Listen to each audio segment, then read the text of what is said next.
What is a floating charge? A floating charge is a type of claim on a given asset that tends to change in value or quantity over a period of time.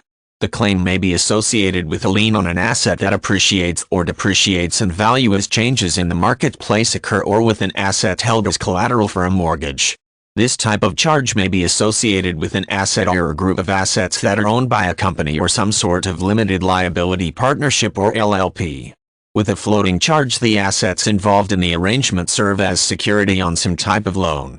As long as there is an outstanding balance remaining on the loan, the lender has some interest in the assets that are pledged as security.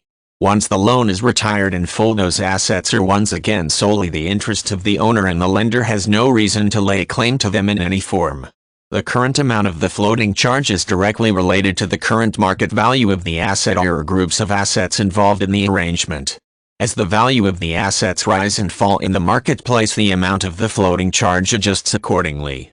Assuming that the amount of the charge never falls below the current amount owed on the loan and the debtor makes consistent and timely payments on the outstanding balance, the constant shifts in value do not impact the relationship between the lender and the borrower. It is only if the debtor becomes unwilling or unable to continue making those scheduled payments that the current amount of the floating charge becomes a focus in the business arrangement. Should the borrower default on the loan for some reason, the floating charge undergoes a process that is known as crystallization.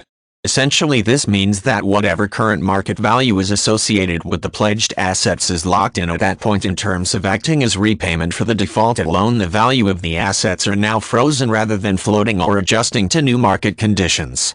At that point, the lender can seize control of the assets with that locked-in value subtracted from the outstanding balance due.